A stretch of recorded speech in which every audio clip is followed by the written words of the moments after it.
എല്ലാവർക്കും എൻ്റെ വിനീതമായ നമസ്കാരം. എന്നെ കേൾക്കുന്ന എല്ലാവരുടെയും പാദങ്ങളിൽ നമ്രശിരസ്കരായി ഞാൻ കുമ്പിട്ട് തൊഴുതുകൊണ്ട് എൻ്റെ ഈ സ്പീച്ച് ഞാൻ ആരംഭിക്കുന്നു. ജയ് ശ്രീകൃഷ്ണ, ജയ് വിവേകാനന്ദ. ഇന്ന് വിവേകാനന്ദ ജീവിതത്തിലെ 6-ാം ദിവസത്തിലേക്ക് നിങ്ങളെ ഏവരെയും ഞാൻ കൂട്ടിക്കൊണ്ടു പോകുന്നു. എല്ലാവരും എൻ്റെ കൂടെ സഞ്ചരിക്കുമെന്നും എനിക്ക് വേണ്ട മാർഗനിർദ്ദേശങ്ങൾ നൽകുമെന്നും ഉള്ള ശരിയായ ബോധത്തോടു കൂടി തന്നെ ഞാൻ എൻ്റെ ഈ പ്രസംഗത്തിലേക്ക് ഞാൻ നിങ്ങളെ ഏവരെയും സ്വാഗതം ചെയ്യുന്നു. ജയ് ശ്രീകൃഷ്ണ, ജയ് വിവേകാനന്ദ. നരേന്ദ്രൻ്റെ വിദേശയാത്ര. ഭൗതികതയിൽ സമ്പന്നമായ പാശ്ചാത്യ നാടുകളിൽ ഭാരതത്തിൻ്റെ ആധ്യാത്മിക സൗന്ദര്യം നിറയുമ്പോൾ മാത്രമേ ഈ നാടിനെക്കുറിച്ചുള്ള അവരുടെ അവജ്ഞ മാറുകയുള്ളൂവെന്ന് നരേന്ദ്രൻ വിശ്വസിച്ചു. ചിക്കാഗോയിലെ മതസമ്മേളനത്തെക്കുറിച്ച് കേട്ടപ്പോൾ മുതൽ നരേന്ദ്രൻ തനിക്കും അതിൽ പങ്കെടുക്കുവാൻ സാധിച്ചിരുന്നുവെങ്കിൽ എന്ന് ആഗ്രഹിച്ചിരുന്നു. എന്നാൽ അന്നന്നത്തെ ജീവിത ചെലവുകൾക്ക് പോലും നിവൃത്തിയില്ലാതിരുന്ന സ്വാമിജിക്ക് എങ്ങനെ അമേരിക്കയിൽ പോകാൻ സാധിക്കും?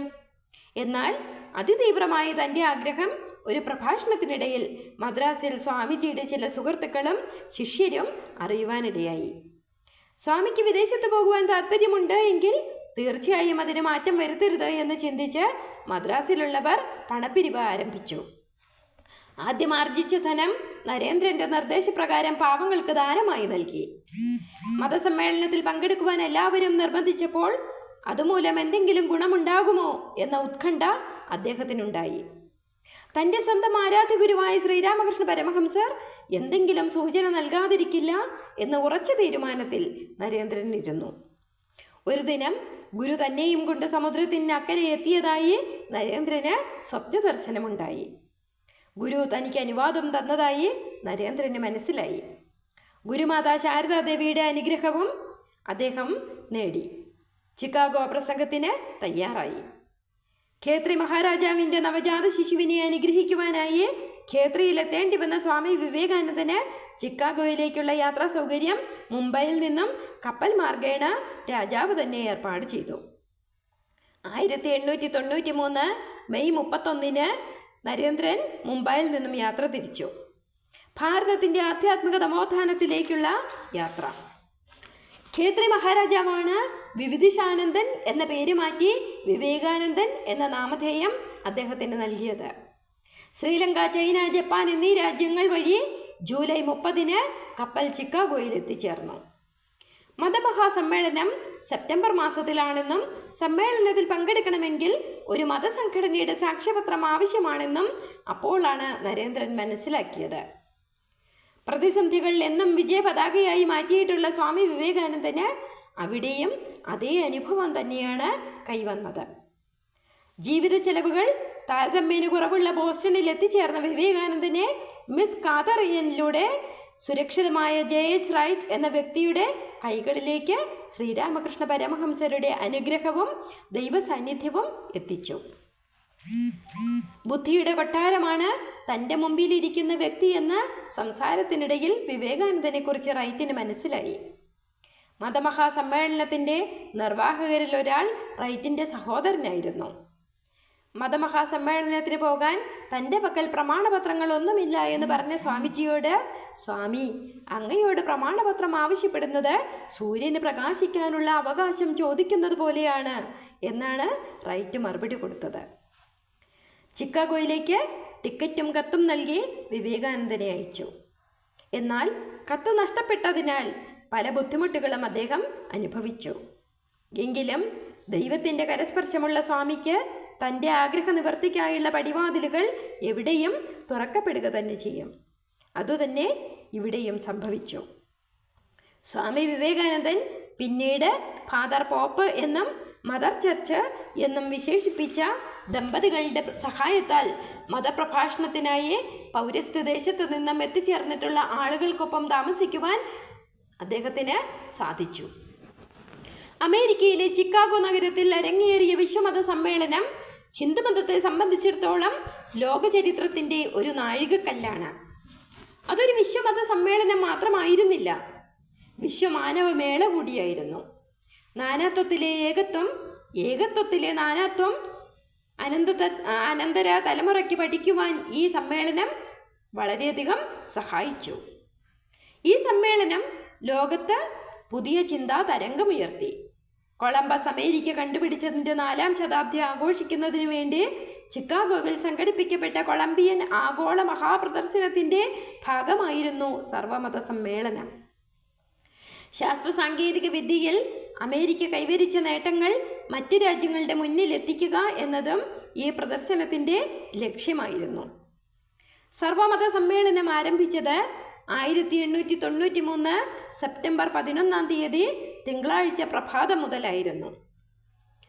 ആർട്സ് പാലസിലെ വിപുലമായ അങ്കണമായിരുന്നു വേദി.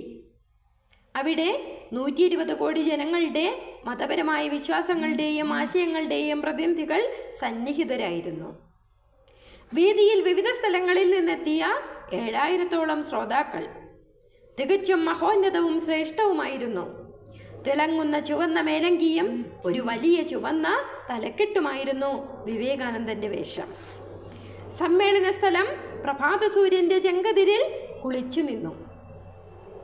വിവേകാനന്ദൻ്റെ മുഖം അവാച്യമായ നിർവൃതിയിൽ കോരിത്തിരിച്ചു. എല്ലാവരും എഴുതി തയ്യാറാക്കിയ പ്രസംഗമാണ് അവിടെ നടത്തിയത്.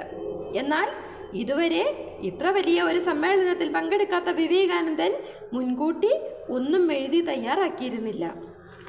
അദ്ദേഹത്തിനത് അറിയുമായിരുന്നില്ല. ആകെ ഒരു പരിഭ്രാന്തിയാണ് വിവേകാനന്ദന് ആദ്യമുണ്ടായത്. അധ്യക്ഷൻ വിവേകാനന്ദനെ പ്രസംഗിക്കുവാൻ ക്ഷണിച്ചപ്പോൾ ഉച്ചയ്ക്ക് ശേഷമാകാം എന്ന് പറഞ്ഞ് അദ്ദേഹം ഒഴിയുകയാണ് ചെയ്തത്.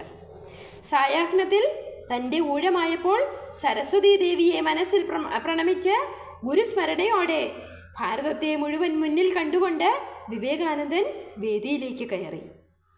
അസാമാന്യമായ ഒരു ദീപ്തി സ്വാമിയുടെ മുഖത്ത് നിറഞ്ഞു നിന്നു.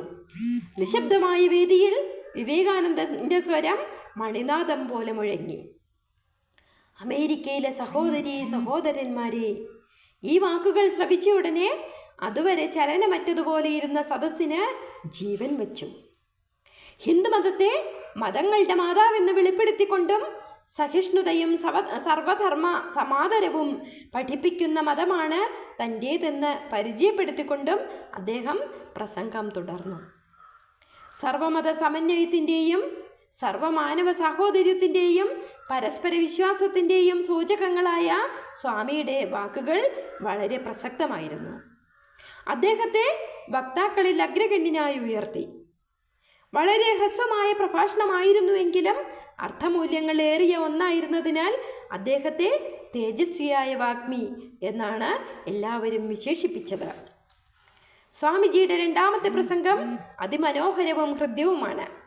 1893 സെപ്റ്റംബർ 15 ആയിരുന്നു അത്. അവിടെ നടന്ന പ്രസംഗങ്ങളിൽ പലതും പ്രഭാഷകരുടെ പാണ്ഡിത്യം വിളമ്പുന്നത് മാത്രമായി ഒതുങ്ങിയപ്പോൾ സ്വാമിയുടെ വാക്കുകൾ മായാജാലം തന്നെ തീർത്തു. നാം വിയോജിക്കുന്നത് എന്തുകൊണ്ട് എന്നതായിരുന്നു വിഷയം. ഓരോ മതവിശ്വാസികളെയും ഒരു കൂപമണ്ഡൂകമായാണ് സ്വാമി വിവേകാനന്ദൻ അവിടെ വിശേഷിപ്പിച്ചത്. അവരവരുടെ മതമാണ് ഏറ്റവും വലുത് എന്ന വാദമുഖങ്ങളായിരുന്നു അതുവരെ. വിശ്വമത സമ്മേളനത്തിൽ എല്ലാവിധ മതവിഭാഗങ്ങളുടെയും ഒത്തുചേരലാണ് കണ്ടത്. ഓരോ മതവിശ്വാസികളും സ്വന്തം കിണറ്റിൽ നിന്നും കടലിലേക്ക് ചെന്ന അവസ്ഥയായാണ് സ്വാമി വിവേകാനന്ദൻ തൻ്റെ മതപ്രഭാഷണത്തിൽ എടുത്തു പറഞ്ഞത്. സെപ്റ്റംബർ 19 സ്വാമി വിവേകാനന്ദൻ്റെ പ്രസംഗമാണ് സുപ്രസിദ്ധ ഹിന്ദുമതം എന്ന ഉപന്യാസം. അത് ഹിന്ദുമതത്തിലെ തത്വശാസ്ത്രം, ആദർശങ്ങൾ, മനഃശാസ്ത്രം, സിദ്ധാന്തങ്ങൾ എന്നിവയുടെ സംക്ഷിപ്തവും സമഗ്രവുമായ ഒരു വിവരണമായിരുന്നു. ശ്രോതാക്കളെ അമൃതാനന്ദത്തിൻ്റെ അരുമക്കിടാങ്ങളെ എന്ന് സ്വാമി അഭിസംബോധന ചെയ്തു. വിവേകാനന്ദൻ ചിക്കാഗോയിൽ അവതരിപ്പിച്ച ഹിന്ദുമതത്തെക്കുറിച്ചുള്ള പ്രബന്ധം മതചരിത്രത്തിൽ മനുഷ്യൻ്റെ ദിവ്യത്വം വിളംബരം ചെയ്യുന്നതായിരുന്നു. ഈശ്വര സാക്ഷാത്കാരമാണ് ഏതു മതത്തിൻ്റെയും പരമലക്ഷ്യം. അവിടെ വിഘടനത്തിന് സ്ഥാനമില്ല. മാനവ ഐക്യത്തിനാണ് പ്രാധാന്യം. നാളിതുവരെ മതത്തിൻ്റെ പേരിൽ മനുഷ്യരാശിയെ ചോരപ്പുഴയിൽ ഒഴുക്കുകയും മാനവ പുരോഗതിയെ തടയുകയും ചെയ്തു പോന്ന മതഭ്രാന്തിനെ വിവേകാനന്ദൻ ശക്തമായി എതിർത്തു. ശ്രോതാക്കൾ സഹർഷം ആ വാക്കുകൾ അംഗീകരിച്ചു. വിശ്വമാനവനായി ഉയരുകയായിരുന്നു ആ ദിവ്യ പുരുഷൻ.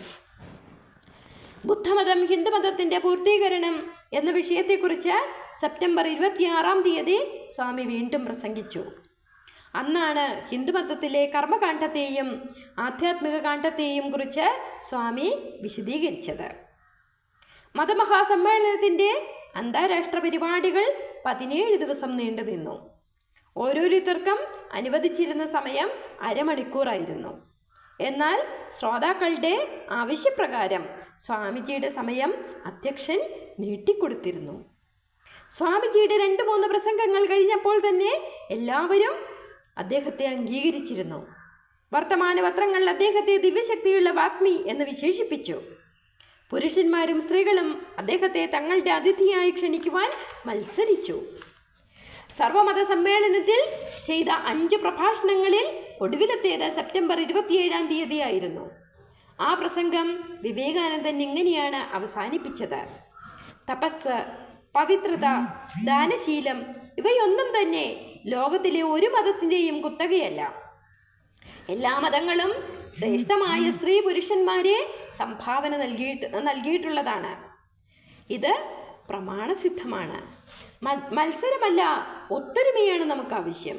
ഇല്ലായ്മ ചെയ്യാൻ മുതിരാതെ ഉൾക്കൊള്ളുകയാണ് വേണ്ടത്. ഭിന്നിപ്പല്ല, ഐക്യവും ശാന്തിയുമാണ് നമുക്ക് ആവശ്യം എന്നാണ് വിവേകാനന്ദൻ എടുത്തു പറഞ്ഞത്. 5 പ്രസംഗങ്ങൾ കഴിഞ്ഞതോടെ എല്ലാവരും വിവേകാനന്ദനെ അംഗീകരിച്ചു. ആ പ്രസംഗങ്ങളിൽ ഹൈന്ദവ തത്വശാസ്ത്രം സ്വാമി വിശദീകരിച്ചു. വിഗ്രഹാരാധനയെക്കുറിച്ചും മറ്റുമുണ്ടായിരുന്ന സംശയങ്ങൾ യുക്തിഭദ്രമായി ദൂരീകരിച്ചു. സമ്പുഷ്ടമായ ഭാരത സംസ്കാരം എന്താണെന്ന് ലളിതമായ വാക്കുകളിൽ സ്വാമി പറഞ്ഞുകൊടുത്തു. ഈ പ്രസംഗങ്ങൾ നടത്തുമ്പോഴെല്ലാം വിവേകാനന്ദന്റെ മനസ്സിൽ ഭാരതാംബ അനുഭവിക്കുന്ന നരകയാതനയുടെ ചിത്രമായിരുന്നു തെളിഞ്ഞിരുന്നത്. ഇവിടെ അസംഖ്യം ജനങ്ങൾ ദാരിദ്ര്യത്തിലാണ്. വിഭവഹീനമായ ഭാരതത്തിൻ്റെ അവസ്ഥ പരമദയനീയവും ഈ ദുസ്ഥിതി മാറണം എന്നതായിരുന്നു അദ്ദേഹത്തിൻ്റെ അന്തിമ ലക്ഷ്യം. അതിനായി പ്രയത്നിക്കണം. ഓരോ രാത്രിയും ഈ ശപഥം ആവർത്തിച്ചാണ് സ്വാമി വിശ്രമിക്കുക. അങ്ങനെയാണ് ഒരു പ്രസംഗ പര്യടനത്തെക്കുറിച്ച് വിവേകാനന്ദൻ ആലോചിച്ചത്. ഭാരതീയ സംസ്കാരം ലോകത്തെവിടെയും എത്തിക്കുക എന്നതായിരുന്നു വിവേകാനന്ദൻ്റെ ലക്ഷ്യം. അദ്ദേഹം ഓരോ പ്രസംഗത്തിലും യേശുദേവന്റെ പവിത്ര ജീവിതത്തെക്കുറിച്ചും സുവിശേഷങ്ങളും ഉദ്ധരിച്ചു.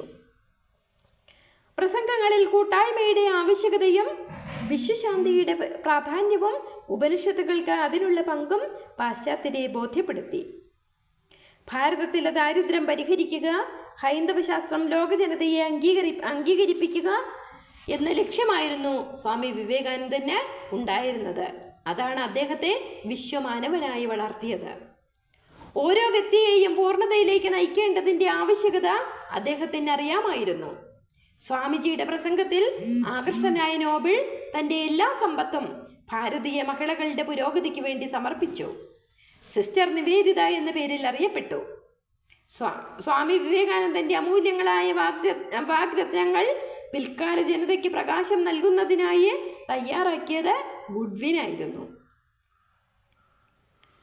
ന്യൂയോർക്കിലെ ജനങ്ങൾ അത്ഭുതം വഴിയെന്ന വിഴിയുമായിട്ടാണ് വിവേകാനന്ദൻ്റെ പ്രസംഗങ്ങൾ ശ്രവിച്ചത്. അറിവിൻ്റെ പൂർണ്ണരൂപം എന്നവർ ഉദ്ഘോഷിച്ചു. 1896 ഹാർവേഡ് വിശ്വവിദ്യാലയത്തിലെ പൗരസ്ത്യ ദർശനങ്ങളുടെ പ്രധാന അധ്യാപക സ്ഥാനം സ്വാമിയെ തേടിയെത്തി. സംസ്കൃത വകുപ്പിൻ്റെ അധ്യക്ഷ സ്ഥാനവും സ്വാമിക്ക് വാഗ്ദാനം ചെയ്യപ്പെട്ടു. എന്നാൽ തൻ്റെ കർമ്മമേഖല ഇതല്ല എന്ന് തിരിച്ചറിഞ്ഞ സ്വാമി വിവേകാനന്ദൻ അത് തിരസ്കരിച്ചു.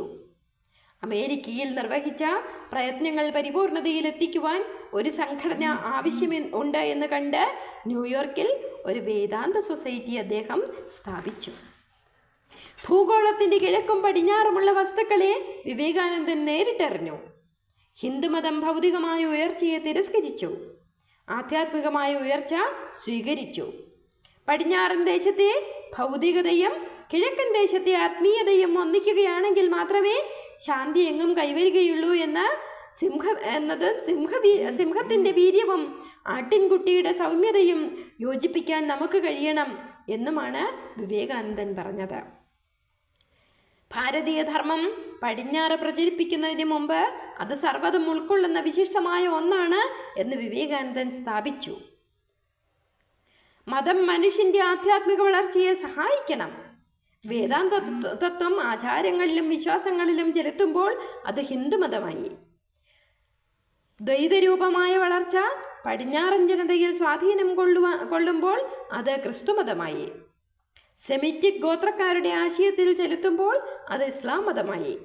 സ്വാമിജി വേദാന്ത ദർശനത്തെ എല്ലാ മതങ്ങളിലും കണ്ടെത്തുകയും ആത്യന്തികമായി മതങ്ങളെല്ലാം ഒരേ തത്വത്തെ തന്നെ ആവിഷ്കരിക്കുന്നു എന്ന് സമർത്ഥിക്കുകയും ചെയ്തു.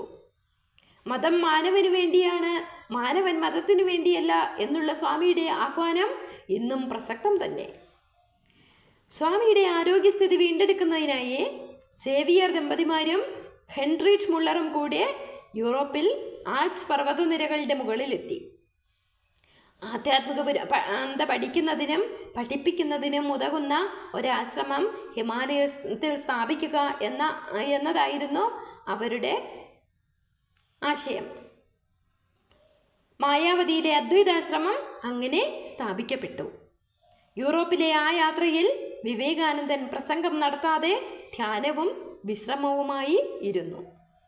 അവിടെയുള്ള പള്ളിയിലെ കന്യാമറിയത്തെ വിവേകാനന്ദൻ ജഗജ്ജനനിയായി കണ്ട് പ്രാർത്ഥിച്ചു. വിവേകാനന്ദൻ അസാധാരണ വ്യക്തിത്വത്തിനുടമയാണെന്ന് ഏവർക്കും ബോധ്യമായി. വിവേകാനന്ദൻ വെറുമൊരു ഹിന്ദു സന്യാസി മാത്രമല്ല എന്നും പൂർണ്ണത രൂപം കൊണ്ട മനുഷ്യനാണ് എന്നും അവർ വിശ്വസിച്ചു. പടിഞ്ഞാറ് താമസിച്ച് ആധ്യാത്മിക പ്രഭാഷണങ്ങൾ നടത്തുമ്പോഴും വിവേകാനന്ദൻ മാതൃരാജ്യത്തെ തൻ്റെ അനുയായികളെ ഒട്ടും മറന്നിരുന്നില്ല. ഭാരതം ഉണരണം, അവരുടെ ദാരിദ്ര്യം മാറണം, സമൂഹത്തിന് സൗഖ്യം കൈവരണം, അതിനു വേണ്ടത് കരുത്തുറ്റ മനസ്സും ശരീരവും ഉള്ള യുവാക്കളാണ്. അവർ ത്യാഗപൂർണരായി സംഘടിക്കണം. ഉത്പതിഷ്ണുക്കളായ ചുറുചുറുക്കുള്ള യുവത്വത്തെ സ്വാമി ആഹ്വാനം ചെയ്തു. ഉത്തിഷ്ഠത, ജാഗ്രത പല പ്രാവശ്യം ഭാരതത്തിലേക്ക് എഴുതിയ കത്തുകളിൽ സ്വാമി വിളിച്ചു പറഞ്ഞു. ആ വാക്കുകൾ കേട്ടവർ ഉണരുകയും ചെയ്തു. ഒരു സന്യാസി ജനിക്കുന്നത് ജഗത്തിനു വേണ്ടിയാണ്. സ്വന്തം ജീവിതം ഇതര ജീവികൾക്ക് വേണ്ടി ഓരോ മനുഷ്യരും ഒഴിഞ്ഞു വയ്ക്കണം. ബഹുജനങ്ങളുടെ സങ്കടം പരിഹരിക്കണം. വിധവകളുടെ കണ്ണുനീർ ആശ്വാസവാക്കുകൊണ്ട് പരിഹരിക്കണം. ചവിട്ടിയമർത്തിയ അജ്ഞരായ ജനതയ്ക്ക് വിദ്യാഭ്യാസം നൽകണം. മനുഷ്യർ തുല്യരാണ്, വർണ്ണത്തിൽ ജാതിയിൽ വ്യത്യസ്തരല്ല. ഓരോ സന്യാസിയും ധ്യാനത്തോടൊപ്പം തൻ്റെ ജനതയ്ക്ക് വേണ്ടി കർമ്മവും ചെയ്യണം. ഭാരതത്തിലെ പ്രസംഗങ്ങളുടെ മുഖ്യ ലക്ഷ്യം ഉത്തിഷ്ഠത, ജാഗ്രത, പ്രാപ്യവരാൻ നിബോധത എന്ന വിവേകാനന്ദൻ്റെ ഉദ്ബോധനം പ്രസിദ്ധമാണല്ലോ. തൻ്റെ സുഹൃത്ത് സന്യാസിമാരെ ഭാരതത്തിൻ്റെ വിവിധ കേന്ദ്രങ്ങളിൽ ജനസേവനത്തിനായി സ്വാമി പറഞ്ഞുവിട്ടു. ഒരു സംഘടനയുടെ പിൻബലം കാര്യങ്ങൾ പ്രവർത്തിക്കുവാൻ സുഗമമാക്കുമെന്ന ധാരണയാൽ രാമകൃഷ്ണ മിഷൻ അസോസിയേഷൻ സ്ഥാപിച്ചു. രാമകൃഷ്ണദേവന്റെ ഉപദേശ തത്വങ്ങൾ പ്രചരിപ്പിക്കുക, എല്ലാ മതങ്ങളെയും തുല്യമായി കാണുക, ഐക്യബോധം വളർത്തുക, എല്ലാവർക്കും വിദ്യാഭ്യാസം നൽകുക, ശില്പവേലയും കൈത്തൊഴിലുകളും പ്രോത്സാഹിപ്പിക്കുക, ശ്രീരാമകൃഷ്ണന്റെ ജീവിതം വഴി തെളിയിക്കപ്പെട്ട വിധത്തിൽ വേദാന്തപരവും മതപരവുമായ ആശയങ്ങളെ ജനങ്ങളുടെ ഇടയിൽ പ്രചരിപ്പിക്കുക, കൃത്യമായി നിർവചിക്കപ്പെട്ട ഈ ആശയങ്ങളും നിർവചനങ്ങളും അനുസരിച്ച് ഒരു പുതിയ ലോകക്രമം ഉണ്ടാക്കുന്നതിന് വേണ്ടി എല്ലാവരും അന്ന് പ്രതിജ്ഞയെടുത്തു. 1899 കൊൽക്കത്തയിൽ നിന്നും 6 മൈൽ തെക്ക് ബേലൂർ ഗ്രാമത്തിൽ ഗംഗാതീരത്ത് ആദ്യത്തെ രാമകൃഷ്ണ മഠം സ്ഥാപിച്ചു. ഗുരുദേവന്റെ ഭൗതികാവശിഷ്ടം അവിടെ സ്ഥാപിച്ചു. 1899 മാർച്ചിൽ ഹിമാലയത്തിൽ മായാവതി പ്രദേശത്ത് അദ്വൈതാശ്രമം സ്ഥാപിച്ചു. ആദർശപൂർണമായി ഗംഗാതീരത്തും ഹിമാലയത്തിലും നൈനിതാലിലും അൽമോറയിലും കാശ്മീരിലും ഞങ്ങളുടെ ജീവിതത്തിലുടനീളം മാറ്റൊലിക്കൊള്ളുന്ന വാക്കുകൾ സ്വാമിജിയിൽ നിന്നും കേൾക്കുന്നതിനിടയായി. ഒരു പ്രാവശ്യം പരമാനന്ദദായകമായ ദിവ്യദർശനവും അദ്ദേഹം തന്നു എന്നാണ് സിസ്റ്റർ നിവേദിത സ്വാമി വിവേകാനന്ദനെ കുറിച്ച് പറഞ്ഞത്. സ്വാമിജിയുടെ മേൽനോട്ടത്തിൽ Shri Sarada Devi 1898 November 2 sister Nivedita girls സ്കൂളിൻ്റെ പ്രതിഷ്ഠാകർമ്മം നിർവഹിച്ചു. സ്വാമി വിവേകാനന്ദൻ ഇങ്ങനെ പറയുകയുണ്ടായി: കർമ്മസേനയിൽ സേനാനി പരിശ്രമിക്കുന്നത് പോലെ മതസേനയിലും നമ്മൾ പരിശ്രമിക്കണം. സർവ്വലോകർക്കും ഐശ്വര്യം പകരാൻ കഴിയണം. സ്വന്തം മോക്ഷമല്ല, വിശാലമായ ആദർശമാണ് നമുക്ക് ഉണ്ടാവേണ്ടത്. നന്നായി പ്രവർത്തിക്കുകയും ഗാഢമായി ധ്യാനത്തിൽ മുഴുകുകയും അടുത്ത നിമിഷം മണ്ണിൽ കൃഷി ചെയ്യുന്നതിനും തയ്യാറാവുക. ഒരേ സമയം ശാസ്ത്രവിഷയങ്ങൾ വിശദീകരിക്കുവാനും ഉത്പന്നങ്ങൾ ചന്തയിൽ കൊണ്ടുപോയി വിൽക്കുവാനും തയ്യാറാവണം. ബലത്തോളം ബലമുള്ളവനും എന്നാൽ സ്ത്രീയെപ്പോലെ കോമള ഹൃദയമുള്ളവനുമാണ് യഥാർത്ഥ മനുഷ്യൻ എന്നാണ് സ്വാമി വിവേകാനന്ദൻ എടുത്തു പറഞ്ഞത്. വേഷത്തിലും പെരുമാറ്റത്തിലും ലാളിത്യം പുലർത്തിയിരുന്ന സ്വാമിജിയുടെ സവിശേഷത ആ മുഖം തന്നെയായിരുന്നു. അത് അദ്ദേഹത്തിൻ്റെ ആത്മവിശുദ്ധിയുടെ കണ്ണാടിയായിരുന്നു. ആത്മശുദ്ധി ആത്മശക്തിയാണ്. ആ ശക്തി കൊണ്ട് ഭൗമമണ്ഡലത്തെ മൊത്തം കൈപ്പിടിയിൽ ഒതുക്കുവാനും അദ്ദേഹത്തിന് സാധിക്കും. ഇത് വളരെ സത്യമായി കരുതുന്ന കാര്യവുമായിരുന്നു. ഒരു പൂർണ്ണ പുരുഷനായിരുന്നു സ്വാമി വിവേകാനന്ദൻ. അസാമാന്യമായ പ്രസംഗ പാടവം വിവേകാനന്ദനുണ്ടായിരുന്നു. കുറിപ്പുകൾ നോക്കാതെ പ്രസംഗിക്കുക എന്ന വ്യക്തിയായിരുന്നു അദ്ദേഹം. ശക്തവും ലളിതവുമായിരുന്നു വാക്കുകൾ. ഒരു കൊച്ചുകുട്ടിക്ക് പോലും മനസ്സിലാക്കാവുന്ന തരത്തിലെ യോഗശാസ്ത്രത്തെക്കുറിച്ച് പോലും അദ്ദേഹത്തിന് പറയാൻ കഴിയുമായിരുന്നുള്ളൂ. പ്രസംഗത്തിൽ ലോകത്തിലെ മിക്ക ഭാഷകളിൽ നിന്നും ഉചിതമായ ഭാഗങ്ങൾ ഉദ്ധരിക്കുമായിരുന്നു. എല്ലാ മതങ്ങളുടെയും അന്തസത്ത വ്യക്തമാക്കുമായിരുന്നു. പല പ്രഭാഷണങ്ങളും ആവശ്യമനുസരിച്ച് ആവർത്തിക്കാറുമുണ്ടായിരുന്നു. പക്ഷേ ഓരോ പ്രസംഗവും ഓരോന്നു തന്നെയായിരിക്കുവാൻ അദ്ദേഹം പ്രത്യേകം ശ്രദ്ധിച്ചു. അവ്യൂഹമില്ലാതെ സംസാരിക്കുവാനുള്ള ചാരുത അദ്ദേഹത്തിനുണ്ടായിരുന്നു. വേണ്ട സമയത്ത് ചുട്ട മറുപടി നൽകുവാൻ വിവേകാനന്ദൻ ഒട്ടും പിശുക്കും കാണിച്ചിരുന്നില്ല. സ്വാമിജി തൻ്റെ വിദേശ പര്യടനത്തിൻ്റെ അവസാന നാളുകളിൽ ക്യാപ്റ്റൻ സേവിയർ മരണത്തിലേക്ക് അടുക്കുന്നു എന്ന ഉണ്ടായതിനാൽ ആദ്യം കിട്ടിയ കപ്പലിൽ തന്നെ ബേലൂർ മഠത്തിൽ എത്തിച്ചേർന്നു. സ്വാമി വിവേകാനന്ദന് 38 വയസ്സ് പൂർത്തിയായി. വിവേകാനന്ദ സ്വാമിക്ക് കാസരോഗം അതികലശലായി.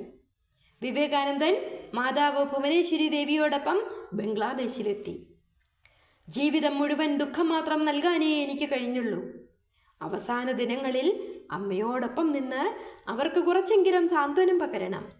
മഹാനായ ശങ്കരാചാര്യർ പോലും അവസാന നിമിഷം അമ്മയുടെ സമീപം ചെന്നു. കുറച്ചുനാൾ അവിടെ കിടന്നതിന് ശേഷം വീണ്ടും മഠത്തിലേക്ക് മടങ്ങി. വിവേകാനന്ദൻ അസാമാന്യ ബുദ്ധിശാലിയായിരുന്നു. വിശ്വവിജ്ഞാനകോശത്തിൻ്റെ ഏത് മുക്കും മൂലയും അദ്ദേഹത്തിന് ഹൃദിസ്ഥമായിരുന്നു. ഓരോ മാനവനും വേണ്ടത് സ്വതന്ത്രമായ വളർച്ചയാണ് എന്നായിരുന്നു അദ്ദേഹത്തിൻ്റെ അഭിമതം. 1902 ജൂലൈ 4 ഉച്ചയ്ക്ക് 1 മണിയായപ്പോൾ എല്ലാ ബ്രഹ്മചാരികളെയും വിളിച്ചുകൂട്ടി 3 മണിക്കൂർ നീണ്ട സംസ്കൃത ക്ലാസ് എടുത്തു. സായാഹ്നത്തിൽ പ്രേമാനന്ദ സ്വാമിയുമൊത്ത് 2 മൈൽ ദൂരം നടന്നു. വേദപഠനത്തിനായി ഒരു കോളേജ് നിർമ്മിക്കണമെന്ന് അപ്പോൾ പ്രേമാനന്ദ സ്വാമിയോട് അദ്ദേഹം പറയുകയുണ്ടായി. സായാഹ്നം പ്രാർത്ഥനയ്ക്കായി സ്വന്തം മുറിയിലേക്ക് കയറി. ധ്യാനത്തിൽ നിന്നുണർന്ന വിവേകാനന്ദൻ കിടക്കയിൽ നിലത്ത് കിടന്നു. അലൗകികമായ ഒരു പ്രഭ വദനമാകെ പരന്നു. 1902 ജൂലൈ 4 രാത്രി 9 മണിയായപ്പോൾ വിശ്വശാന്തിയിൽ അദ്ദേഹം ലയിച്ചു ചേർന്നു. അന്ന് 39 വയസ്സ് 5 മാസം 24 ദിവസം അതായിരുന്നു അദ്ദേഹത്തിൻ്റെ പ്രായം. സ്വാമി വിവേകാനന്ദനെ കുറിച്ച് സുഭാഷ് ചന്ദ്രബോസ് പറഞ്ഞതിങ്ങനെയാണ്: അത്യുന്നതനായ മഹാനായിരുന്നു സ്വാമി വിവേകാനന്ദൻ. അതിഗംഭീരൻ, അസാധാരണ ഇച്ഛാശക്തിയോടുകൂടിയവൻ, സത്യവുമായി ബന്ധപ്പെട്ട ഏറ്റവും ഉയർന്ന നിലയിലെത്തിയ ഒരു യോഗി. ആധുനിക ഭാരതം അദ്ദേഹത്തിൻ്റെ സൃഷ്ടിയാണെന്ന് ഞാൻ പറയുന്നു എന്നാണ് സുഭാഷ് ചന്ദ്രബോസ് അദ്ദേഹത്തെക്കുറിച്ച് വിലയിരുത്തിയത്. മരണത്തിന് അല്പകാലം മുമ്പ് സ്വാമി വിവേകാനന്ദൻ സ്വയം പറഞ്ഞത് ഇതാണ്: ജീർണിച്ച വസ്ത്രം മാറുന്നത് പോലെ ഈ ശരീരം ഉപേക്ഷിക്കുന്നതും അതിന് പുറത്തേക്ക് കടക്കുന്നതും നന്നായിരിക്കുമെന്ന് ഞാൻ വിചാരിച്ചേക്കാം. എങ്കിലും ഞാൻ പ്രവർത്തിക്കുന്നത് നിർത്തുകയില്ല. പ്രപഞ്ചവും ദൈവവും ഒന്നാണ് എന്ന് ലോകം അറിയുന്നതുവരെ ഞാൻ എല്ലായിടത്തും മനുഷ്യർക്ക് പ്രചോദനം നൽകി അവരുടെ കൂടെ തന്നെ ഉണ്ടായിരിക്കും എന്നാണ് സ്വാമി വിവേകാനന്ദൻ പറഞ്ഞത്. ഈ ലോകത്തിൽ എല്ലാവരും തുല്യരാണ്. ഏവർക്കും മുക്തി ലഭിക്കേണ്ടതുണ്ട്. സ്നേഹവും ത്യാഗവുമാണ് മഹത്തായ വ്രതങ്ങൾ. കർമ്മനിരതരായ ജനങ്ങളെയാണ് ഭാരതത്തിന് ആവശ്യം. വിവേകാനന്ദൻ്റെ വാക്കുകൾ എക്കാലത്തേക്കുമുള്ളതാണ്. വിവേകാനന്ദനും. ജയ് ഹിന്ദ്, ജയ് വിവേകാനന്ദ, ജയ് മാതാ.